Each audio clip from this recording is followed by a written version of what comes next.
పోరాడేటువంటి comrade మల్లి స్వరాజ్యం మల్లి వెంకట నరసింహారెడ్డి. ఈ పక్కన తుంగతుర్తి ఎంత ఎర్రజెండ ప్రభావిత ప్రాంతం. మా గ్రామంలో అన్ని కులాలు ఉన్నాయి, కానీ పెత్తనం చేసేటోళ్ళు ఎవరైతే ఉన్నారో వారిదే నడవాలనేది ఒక భావంతో ఉండేవారు. మా విలేజ్ రజాకారుల పోరాటంలో ఇద్దరిని బలిగా ఉన్నది. మాకు పోరాట చరిత్ర ఉన్నది. మా కలిమెర గ్రామానికి రజాకారులు కుతికగోసి కామ్రేడ్ పాదూరు జనాపరెడ్డిని అని కుతికగోసినారు, చంపినారు. వరి చేలల్లో కూస్తే రక్తం బారింది, కాలువలో వారిచ్చినారు. కామ్రేడ్ చింతల లింగయ్య అని రజక కుటుంబంలో పుట్టినాడు. అతను ఇప్పటికీ ఢిల్లీలో ఎర్రకోటలో అతని పేరు లిఖించబడింది. ఆ చరిత్ర ఉంది మా కలిమెర. ఆ భూమికి ఆ చరిత్ర ఉన్నది, ఆ మట్టికి ఉన్నది. పోరాటం అనేది చదువుకునే రోజుల్లో నేను కళాకారునిగా ప్రజానాట్య మండలికి ఆకర్షిస్తున్నాయి. ప్రజానాట్య మండలి కళాకారునికి ఆకర్షిస్తున్నాయి.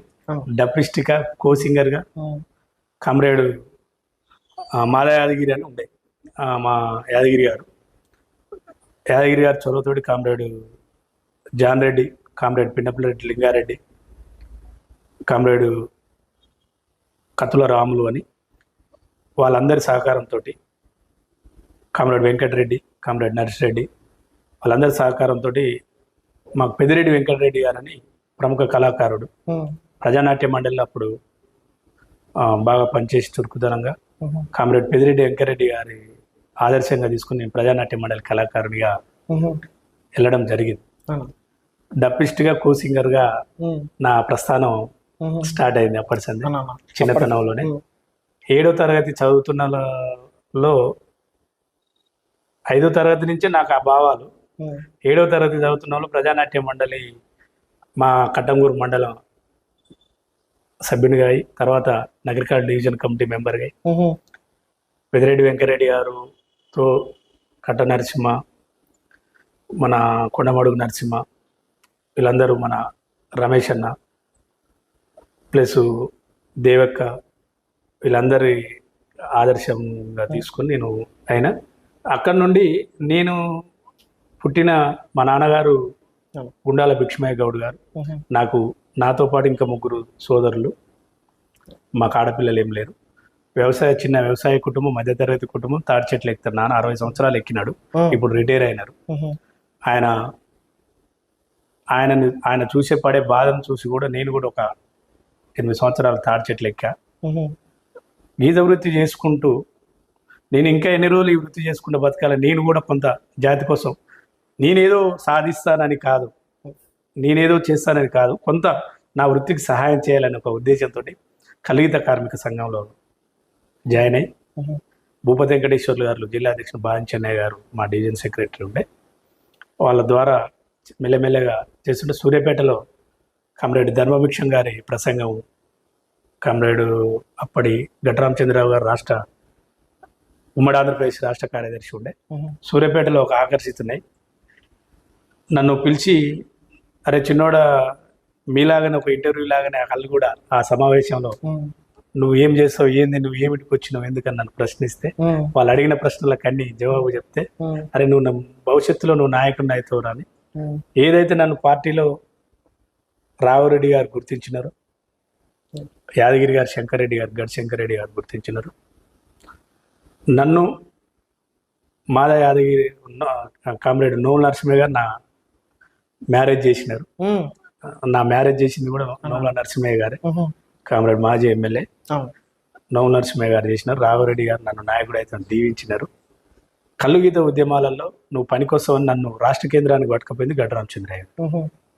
అప్పట్లో 1999 బహుశా 2000 మెదక్, కరీంనగర్, మహబూబ్నగర్ 3 జిల్లాలకు నన్ను కల్లుగీత కార్మిక సంఘం ఇన్ఛార్జిగా ఇచ్చినారు. అలా నేను వృత్తిదారుల సంఘం శాంతారావు గారు, దేవక్క, జమలయ్య గారు వీళ్ళు నడుపున్నారు రాష్ట్ర కేంద్రంలో కార్యకర్తను కాబట్టి కామ్రేడ్ బివి రాఘవులు గారు ఉన్నప్పుడు ఆ యొక్క పోరాట పటిమ, ఆ వృత్తిదారుల మీద నా యొక్క చొరవ, రాష్ట్రంలో జరుగుతున్న వృత్తిదారుల మీద అప్పుడు వృత్తిదారుల మాసపత్రిక అని ఉండే, ఆ పోరాటాలు వాయిద్య కళాకారుల సంఘం, నాయ బ్రాహ్మణ సంఘం, రజక సంఘం ప్లస్ కామ్రేడ్ లేలెల్ల బాలకృష్ణ గారు, జాతీయ మత్స్య కార్మిక సంఘం బాలకృష్ణ అన్న గారు రాష్ట్ర కార్యదర్శి ఉండే, ఆశన్న రజక సంఘం, వాళ్ళు చేసే పోరాటాలు, వాళ్ళు చేసే ఉద్యమాలు, వాళ్ళు రాసే వ్యాసాలు, వాళ్ళు చేసే అన్నీ నేను నా వంట పట్టించుకొని వృత్తిదారుల మీద అనేక సంవత్సరాలుగా చేస్తున్నా. కాకపోతే నేను నా వృత్తి సంఘానికి నేను అలా అలా అలా అన్ని నేర్చుకున్న క్రమంలో రాష్ట్ర కమిటీ సభ్యునిగా ఎన్నికైన. రాష్ట్ర కమిటీలో చీలికలు వచ్చినాక రామచంద్రరావు గారు బయటికి వెళ్ళిపోయినారు. కామ్రేడ్ ఎంవి రమణ అయినాక నేను 2001లో తెలంగాణ గౌడ సంక్షేమ సంఘం సొంతంగా మా ఎస్టాబ్లిషన్ చేసి మా గురువు గారు. ఆ సంఘానికి జాతీయ అధ్యక్షులుగా రామచంద్రరావు గారు ఉన్నారు. నా సహచరుడు మా అన్న వంగ సదానంద గౌడ్ రాష్ట్ర అధ్యక్షుడు, నేను స్టేట్ జనరల్ సెక్రటరీగా కొనసాగుకుంటూ నా వృత్తిలో ఉంగా చేతి వృత్తిదారులని, నా వృత్తి సంఘం నా కన్నతల్లి అయితే చేతి వృత్తిదారులు నా పెంపుడుగా బిడ్డలాగా వాటి మీద అధ్యయనం చేసుకుంటూ గత 4-3 సంవత్సరాలుగా అండర్ గ్రౌండ్ వర్క్ చేసుకుంటూ పోయే క్రమంలో నేను ఈ మాట్లాడిన పూర్తి ఇంటర్వ్యూలో నేను ఎవరిని విమర్శించదలుచుకోలే ప్రభుత్వాలుగా. తెలంగాణ వచ్చి 10 సంవత్సరాలు అయింది, నా వృత్తిదారుల కొద్దిగానన్నా మారుతారేమో అని నేను అనుకున్నాను నా మనసులో, నా వ్యక్తిగతంగా. ప్లస్ రెండోది, ఇప్పుడు వచ్చిన కాంగ్రెస్ ప్రభుత్వం కూడా మొన్న పెట్టిన బడ్జెట్లో వాళ్ళు ఇచ్చిన మేనిఫెస్టో హామీలలో కూడా చేతి వృత్తిదారులకు ఏదన్నా కొంత ఉంటుందేమో అని అనుకున్నాను. లేదు కాబట్టి నేను పోయిన సంవత్సరం నుండి ఈ వృత్తిదారుల మీద బయటికి వెళ్ళిన. రాబో రోజుల్లో జాతీయ చేతి వృత్తిదారుల సంక్షేమ సంఘాన్ని 2 రాష్ట్రాలలో మరియు అన్ని జిల్లా కేంద్ర మండల గ్రామాలలో కొంత నేను మొత్తం సాధిస్తానని నేను చెప్తలేను. స్వార్థంగా కాకుండా నిస్వార్థంగా గ్రామ కమిటీ, మండల కమిటీ, అన్ని కమిటీలు వేసుకుంటాం. మా యొక్క బతికున్న చేతి వృత్తిదారులు, చనిపోయిన వృత్తి కాదు, బతికున్న వృత్తిదారులను అభివృద్ధి చేయడానికి వారి పక్షాన గొంతునై నిలుస్తేందుకు ముందుకు పోతానని మొట్టమొదటిగా నాకు చాలా సంతోషం అసలు. ఎందుకంటే నా యొక్క శ్రమను, నా యొక్క కష్టాన్ని గుర్తించి నేను నాకున్న టాలెంట్ ఎన్నో ఛానల్లో కూడా పోచుకొని నేను పోదలుచుకోలే. ఇన్ని సంవత్సరాలలో కూడా మీరు గుర్తించి వచ్చి నాకు ఈ అవకాశం కలిగించినందుకు చాలా ధన్యవాదాలు. ఎందుకంటే నేను మామూలు రైతు కుటుంబంలో, ఒక గీతా కార్మికుని కుటుంబంలో పుట్టిన వ్యక్తిని, భూస్వామిని కాను. నాతో పాటు 3 అన్నదమ్ములు, 4 అన్నదమ్ములు, అలా ఈ జీవనం కొనసాగుతుంది. నాకు రాజకీయ పార్టీగా వచ్చేసి కమ్యూనిస్ట్ పార్టీలు అయిపోయాక నేను కొన్ని రోజులు కాంగ్రెస్లో ఉండి నాకు అది నచ్చక తెలంగాణ ఉద్యమంలో టీఆర్ఎస్ పార్టీకి పోయినా. నేను టీఆర్ఎస్ పార్టీలో క్రియాశీలకంగా పనిచేసి నాకు ఎటువంటి పదవి ఇవ్వాలి. ఎందుకంటే నా ముక్కుసూటితనమే నాకు పదవి రాకుండా చేసినది. ఎందుకంటే అయినా నేను ఇప్పటికీ టీఆర్ఎస్ పార్టీలోనే ఉన్నా. నా గురువుగా హరీష్ రావు గారు నాకు బాస్. కష్టం వచ్చినా సుఖం వచ్చినా ఏదున్నా నాకు ఏదైనా నేను హరీష్ రావు గారికి హరీష్ రావు గారితో సారథ్యంలో పనిచేస్తున్నా. అదేవిధంగా కవితక్క గారు, అదేవిధంగా కేసీఆర్ గారు మార్గదర్శనంలో కూడా నేను పనిచేస్తున్నా. నాకు ఈ జిల్లాలో గత 10 సంవత్సరాలలో రాష్ట్రంలో కానీ పదవి రాకపోవడానికి కారణం నా ముక్కుసూటితనం. అర్థమవుతుంది. నా పార్టీ నాలో ఉన్న టాలెంట్ని గుర్తించకపోవడం. గుర్తించినా కానీ నాకంటే పై ఉన్న, నేను బీసీ బిడ్డను కాబట్టి, బీసీ కులపోని కాబట్టి, చేతి వృత్తిదారుల బిడ్డను కాబట్టి నా పై కులం నన్ను అనగదొక్కింది. మీరు అప్పటికెళ్ళి మాట్లాడుతుంటే ఎక్కడ కొడుతుంది అంటే నా పై కులం నన్ను అనగదొక్కింది. అయినా నేను నా వృత్తి పోరాటాన్ని కానీ నా సంఘాన్ని కానీ ప్రశ్నిస్తూ పాలకపక్షంలో వండుకుంటూ ప్రశ్నించిన దాఖలాలు ఎన్నో ఉన్నాయి.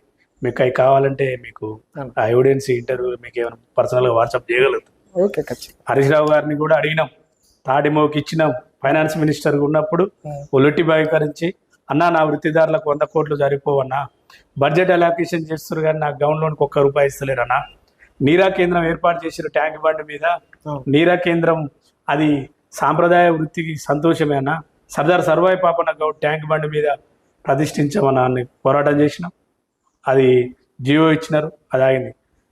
మా పోరాట అన్ని గౌడ సంఘాలు, కల్లుగీత కార్మిక సంఘం, తెలంగాణ గౌడ సంక్షేమ సంఘం, మిగతా కల్లుగీత సంఘాలన్నీ పోరాట ఫలితంగా కోకాపేటలో 5 ఎకరాల భూమి సాధించుకోగలిగినాం. అదేవిధంగా సర్దార్ సర్వాయి పాపన్న గౌడ్ 360 ఏళ్ల కింద వెళ్ళినటువంటి సర్దార్ సర్వాయి పాపన్న గౌడ్ జనగామ జిల్లాకు పేరు పెట్టాలని డిమాండ్ చేసినాం.